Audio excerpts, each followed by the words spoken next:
Champions trophy 2025 में New Zealand south Africa का match हो रहा है।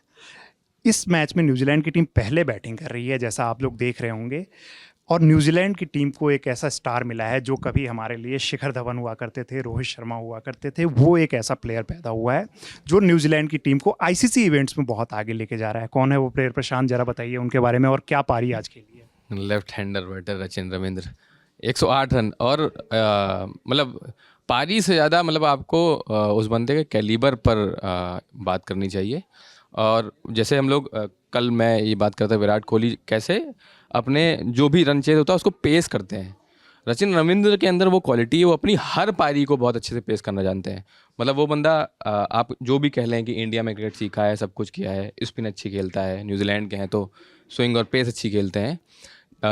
लेकिन सबसे पहले अगर स्टैट्स की बात करें तो आईसीसी टूर्नामेंट्स में रविंद्र ने शिखर धवन को पीछे छोड़ दिया है। 13 इनिंग में 5 शतक आईसीसी मतलब उन्होंने अभी तक सिर्फ 5 शतक लगाए हैं, पाँचों आईसीसी टूर्नामेंट्स में 13 पारियों में।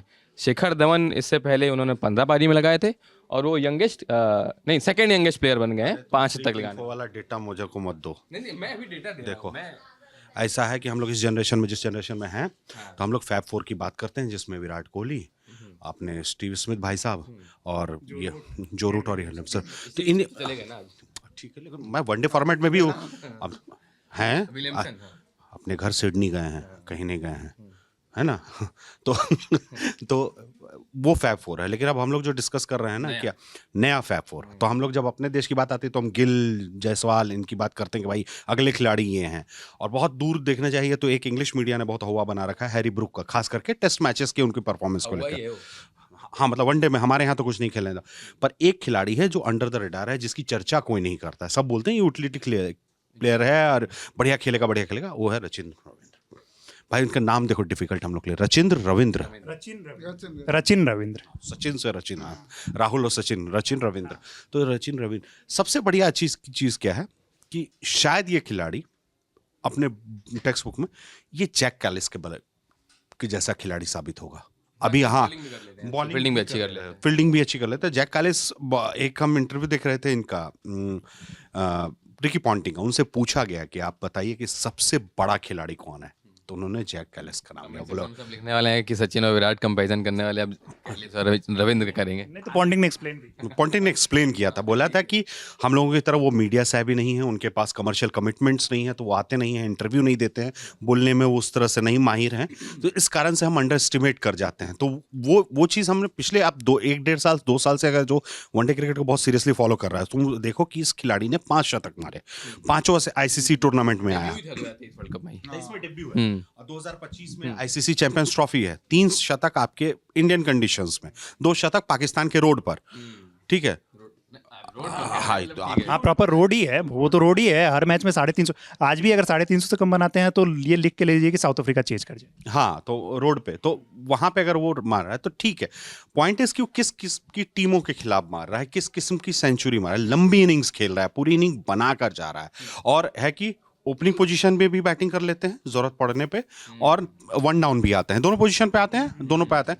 तो ये इस तरह का खिलाड़ी जब आप देख लेना, आप सीरियसली अगर डेविन कॉनवे आने के बाद, डेविन कॉनवे जब हो गया कि कॉनवे आ रहे हैं, कॉनवे बहुत बढ़िया खेल रहे हैं, सेंचुरी बना रहे हैं, तो लगने लगा था कि ऑस्ट्रेलिया का टॉप ऑर्डर बहुत मजबूत होता जा रहा है, सॉरी न्यूजीलैंड का। पर रचिन रविंद्र के आ जाने के बाद चीज़ें और मजबूत नजर आती कि नहीं भाई, इन्होंने वो फार्मूला क्रैक कर लिया।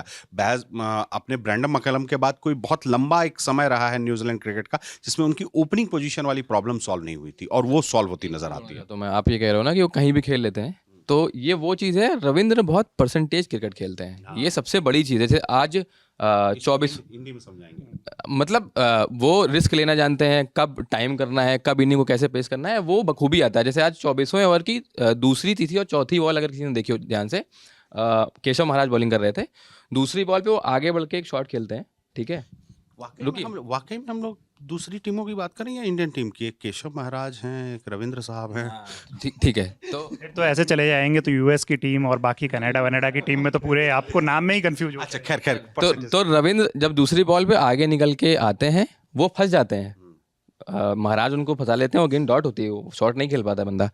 अगली बॉल पे वो सेम आगे निकल के चौका मारता है, उसके अगली बॉल पे आगे निकल के छक्का ही मारता है चिप करके। तो उनके पास वो क्विक लर्नर वाली एबिलिटी है। जो परसेंटेज क्रिकेट की बात है, वो जानता है कि कब क्या करना है। हाँ, अगर वो फंस रहा है तो अगली बॉल पे वो उससे निपटने का तरीका भी जानते हैं। तो वो चीज़ बहुत अच्छी है उनकी। आपने जैक कैलिस की बात की, मुझे वो प्लेयर ज़्यादा सनत जयसूर्या से रिजेंबल करते हैं, इसलिए सेम लेफ्ट हैंडेड बैट्समैन, सिर्फ अटैकिंग बैटिंग की बात नहीं कर रहा हूँ, लेफ्ट हैंडेड बॉलर। और सचिन रविंद्र में एक चीज़ है कि वो और ज़्यादा बहुत अच्छे फील्डर गिने जाते हैं। तो जो वो आजकल की क्रिकेट में आपको बहुत अच्छी फील्डिंग करनी भी चाहिए, उस आप याद कीजिए सनत जयसूर्या को आपने ज़्यादा खेलते हुए देखा है, और जितने यूटिलिटी बॉलर वो थे, 315 के करीब उनके विकेट है वनडे क्रिकेट में। और आपने एक और चीज़ यहाँ पे पहले आते उसमें हैं, क्या है ना कि देखो, आप हम लोगों को एक चीज समझना पड़ेगा कि ये सब लोग बोल देते हैं इस चीज को कि उस समय बायलैटरल सीरीज बहुत ज्यादा होती थी जब जब सनत जयसूर्या खेलते थे, और उस समय भारत, पाकिस्तान, श्रीलंका, ये जब मन करता था इनको फुर्सत में क्रिकेट खेलना शुरू कर देते थे, फुर्सत में आपस में। उसके लिए शारजा चले जाते थे हम, उस दौरान पाकिस्तान भी जाया करते थे, पाकिस्तान हमारे यहाँ आया करती थी, श्रीलंका भी सब कोई जाते थे, वहाँ भी एशिया कप खेलिया। तो इस तरह के जब पिचेस पे होते हैं तो फिर आपको रियलाइज हो जाता है कि उस समय स्पिनर के विकेट्स अगर ज्यादा हैं तो आपको चौंकना नहीं है, क्योंकि आप उस किस्म के कंडीशंस में खेल रहे हैं। रचिन रविंद्र वहां से आ रहे हैं जहां पे स्पिन गेंदबाजी की चार बात ही नहीं करता, वहां फास्ट बॉलर पैदा होते हैं क्योंकि वहां के कंडीशंस अलग हैं। ठीक है, रही बात सनत जयसूर्या की, तो सनत जयसूर्या एक ब्रांड ऑफ क्रिकेट खेल के बैट्समैन ऑलराउंडर बने, एक ब्रांड ऑफ क्रिकेट की पावर प्ले का इस्तेमाल करके, एग्रेसिव बैटिंग करके। और उन्होंने एक फॉर्मेट बना दिया कि पहले 15 ओवर, जब उस 15 ओवर का पावर प्ले होता था in actual sense of, Sanath मतलब मैं जो क्रिकेट को समझ रहा हूँ, तो सनत जयसूर्या से पहले मार्टिन क्रो, अगर आपको याद होगा, तो उन्होंने क्रिकेट की परिभाषा बदली थी, ठीक है, 92 में, और उसके बाद उसको कैरी किया सनत जयसूर्या ने। तो सनत जयसूर्या से रविंद्र रचिन की तुलना करना थोड़ा सा अभी, मतलब एक झलक आप बोल सकते हैं, लेकिन अभी थोड़ा ये यही झलक की मैं कैलिस से इसलिए कर रहा हूँ कि अब एक खिलाड़ी को टेक्निकली कितना कॉम्पैक्ट है, हम उस तरह से भी देखें, बहुत बहुत टेक्निकल हो रहा है ये। तो फिर जब टेक्निक देखो, सनत जयसूर्या के पास बहुत बेहतरीन टेक्निक नहीं थी गेम खेलने वाली, वो रन बनाना जानते थे। और उस हिसाब से रचिन रविंद्र को देखिएगा तो टेक्निकली बहुत कॉम्पैक्ट खिलाड़ी है, टेक्निकली बहुत स्ट्रांग खिलाड़ी है। तो इसलिए लगता है कि लंबी रेस का घोड़ा है। 25 साल उम्र हो रही है, 25 साल ना, 25 साल सही, हाँ 25 साल है, तो 10 से 12 साल कम से कम मिनिमम क्रिकेट खेल सकता है। तो भविष्य का किसी को नहीं पता है, क्या पता हो सकता है ऑफ ट्रैक हो जाए चीज, मतलब सनत जयसूर्या ने ये जो हम लोग देखते थे ना वनडे में कि 10 ओवर में 100 रन बना देना है, तो वो वाला गेम को लाने की पूरी कोशिश की थी, उसी तरह का गेम था। और फिर बाद में सहवाग भी इसी के लीग पे आगे बढ़े थे। रविंद्र के अलावा जैसे अभी शुभमन गिल का, हम लोग वनडे फॉर्मेट की सिर्फ बात कर रहे हैं, वनडे फॉर्मेट में आप शुभमन गिल की बात करते हो कि शुभमन गिल काफ़ी अच्छा आपको खेल के दे रहे हैं, लेकिन और कुछ नाम आपको जो याद आ रहे हो जो नेक्स्ट जनरेशन के स्टार हो सकते हैं? मेन ये है कि नेक्स्ट जनरेशन के कौन कौन से स्टार आपको याद आ रहे एक होंगे? खिलाड़ी और है जिसको हम लोगों ने, मतलब आप इस टूर्नामेंट में जिसने बेहतरीन खेला, अफगानिस्तान के इब्राहिम जदरान, वाह, उन्होंने जबरदस्त खेल दिखाया। फिर हम लोग ना, आज मैंने उनका, मतलब जब ये चर्चा कर रहे थे कि हम ये वीडियो करेंगे तो हम बोले रिकॉर्ड बुक निकालते हैं, तो उनकी भी 5 या 6 सेंचुरी, 6 सेंचुरी है और 30 से कम मैच। हाँ, और 6 सेंचुरीज हैं, उम्र भी 23 साल 24 साल, सर्टिफिकेट। मुझे लगता है सर कि हम लोग रविंद्र रचिन पे इतनी बात कर रहे हैं, तो रविंद्र रचिन का जैसा स्टैट्स बताया गया कि 5 शतक, अभी आप बता रहे थे ना, सिर्फ 5 शतक लगे हैं टोटल, वो 5 शतक जो उनके हैं वो इंडियन सब कॉन्टिनेंट के ही पिच पे लगे हैं, ठीक है। और उसके पीछे उनको फ़ायदा मिला है अनंतपुर में, जो उन्होंने ट्रेनिंग की है आंध्र प्रदेश में, जब वो अंडर 19 के पहले जब खेल रहे थे, तो यहाँ उनके पिताजी ने उनको काफ़ी प्रैक्टिस करा दी है। तो इंडियन सब कॉन्टिनेंट को खेलने में और खासकर स्पिन विकेट पे खेलने में वो बहुत माहिर खिलाड़ी हैं। उनकी असली टेस्टिंग होगी इंग्लैंड में, उनकी असली टेस्टिंग होगी गाबा में। तो जब वहाँ पे भी वो अगर उस तरह से ये देखो एक चीज, वनडे फॉर्मेट में किसी बैट्समैन की कहीं भी कोई टेस्टिंग नहीं होती। वो जो गाबा, पर्थ और इंग्लैंड की स्विंगिंग बॉल, वो सब के सब रेड बॉल क्रिकेट की है। वनडे में सब पाटा दिन पे डिपेंड करता है, क्योंकि दर्शक रन मांगता है, लंबे लंबे छक्के मांगता है, मतलब वो एंटरटेनमेंट चाहता है, वो दिन में 5 घंटे 6 घंटे लगाए, तो उसको हाई स्कोरिंग मैचेस चाहिए, तो उसमें टेस्टिंग उनकी नहीं होगी। पर हालांकि ये बात तुमने बहुत सही पॉइंट आउट किया है कि भैया ये जो 5 शतक है इंडियन सब कॉन्टिनेंट के शतक है, तो ठीक है, तो हमें अब देखना पड़ेगा कि वो अपने घर में कैसे खेलते हैं। और अब जो उनका अपना घर है, तो संभवतः वो लगातार एक्लिमेटाइज वहाँ के कंडीशन से भी हो गए हैं, वहाँ भी रन बनाएंगे। न्यूजीलैंड में टेस्ट क्रिकेट में अच्छा परफॉर्म किया है, हाँ, मतलब ऑलरेडी न्यूजीलैंड में तो डबल सेंचुरी भी है। तो वो चीज़, तो वो दिक्कत नहीं आएगी। हाँ, ये मैं मान सकता हूँ कि थोड़ा सा वनडे के हिसाब से भी देखा, मैं अभी मानता हूँ कि वनडे के हिसाब से सबसे मज़ेदार पिच साउथ अफ्रीका में होता है। साउथ अफ्रीका सबसे वनडे के हिसाब से सबसे मज़ेदार पिच साउथ अफ्रीका में बनाए जाते हैं खेलने के लिए।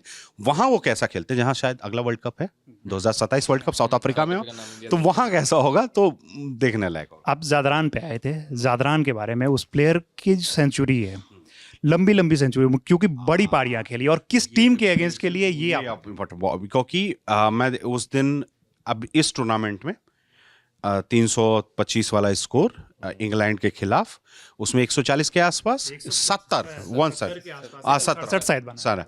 इसके अलावा उनके पास श्रीलंका के खिलाफ सेंचुरी है, इसके अलावा उनके पास ऑस्ट्रेलिया के खिलाफ सेंचुरी है। तो जब आप बांग्लादेश के खिलाफ, तो जब जो टेस्ट के एस्टैब्लिश्ड नेशंस हैं, जो टेस्ट फॉर्मेट के हैं, उनके खिलाफ जब 120-130 रन की पारियां खेलते हैं, तो वो बताता है टेम्परामेंट उस खिलाड़ी का कि वो किस जगह से किस किस्म के अटैक को झेल रहा है। और ऐसा नहीं है कि लाइटली ले रहे हैं, अब तो आपको अफगानिस्तान को कोई लाइटली नहीं लेता वनडे में। चैंपियन ट्रॉफी का अभी मैं स्टैट्स देख रहा था, तो एक बड़ी मज़ेदार चीज़ मुझे दिखी कि अभी ये दूसरा शतक लगा लिया ना इन्होंने चैंपियन ट्रॉफी में, तो चैंपियन ट्रॉफी में 2 शतक एक ही टूर्नामेंट में लगाने वाले कुल 7-8 खिलाड़ी हैं। तो उनमें ज़्यादातर आप देखेंगे तो लेफ्ट हैंडर हैं, जैसे सौरव गांगुली 2000 में लगाए थे, शिखर धवन 2013 में लगाए थे, और एक राइट हैंड हर्षल गिब्स हैं, वो तो राइट हैंडर है, सईद अनवर भी है उसमें, और क्रिस गेल भी हैं। क्रिस गेल के नाम तो 3, हाँ 3 है। तो मतलब ये क्या है कि चैंपियन ट्रॉफी में लेफ्ट हैंडर है तो वो ओपनर है तो वो चलेगा, या कुछ ऐसा टुटका इसको कहा जाए? टुटका तो हम अभिषेक शर्मा को फाइनल में भेज देते हैं। खैर एक और बात, हम लोग जो देश टूर्नामेंट ऑर्गेनाइज करा रहा है उसका एक खिलाड़ी भूल रहे हैं आप, सैम इसके अयूब। बारे में बहुत ज़्यादा बातें हो रही थी कि हमारे पास वो प्लेयर है नहीं, उसको लेके, और सैम अयूब ने 9 पारियों में 3 शतक हैं वनडे में। कम मत आकिएगा, पाकिस्तान वाले गलत नहीं कह रहे थे कि ट्रैक्टर वाली पिच है, लेकिन हमने बाबर आजम देखा, हमने शाहिन शाह अफरीदी देखा है, शायद अयूब को भी देख लेंगे।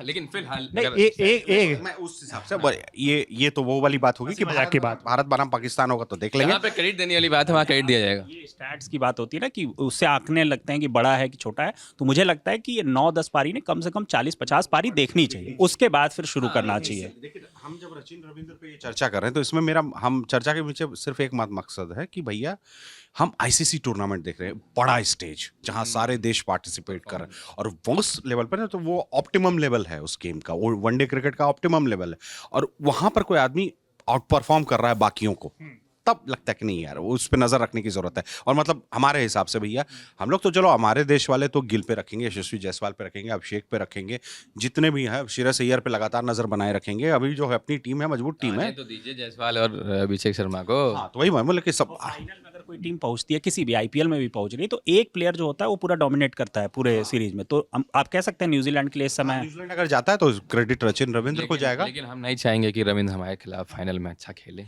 नहीं, आपने पास वो है चक्रवर्ती नहीं चलने देंगे। हम तो नहीं चाहेंगे ये एक चीज इस चीज को, हाँ एक चीज इस चीज में, मतलब जैसे ये शुभम ने एक बात कही ना कि हमें कुछ टाइम, शुभम ने कुछ ये बात जो कही ना, कुछ टाइम लगता है आपको देना होता है। एक प्लेयर आपको याद है, उपुल थरंगा, मुझे विराट कोहली के साथ याद है, 30 मैच था, 6 सेंचुरी उनके नाम थी, और शायद उस टाइम विराट कोहली वही देखिए, कई खिलाड़ियों का है ना, ऐसा नहीं है कि वनडे क्रिकेट में या टेस्ट क्रिकेट में कुछ खिलाड़ियों का राइज शुरुआत में बहुत तेज होता है, और वो उतनी ही ढलान भी उतना ही तेज देखने को मिलता है। कई खिलाड़ी हैं ऐसे, वो तरंगा नहीं है, हम लोगों ने कई क्रिकेटर्स ऐसे देखे हैं, पाकिस्तान में भी देखे हैं, नाम नहीं लूंगा, जिम्बाब्वे वाले बुरा मान जाएंगे।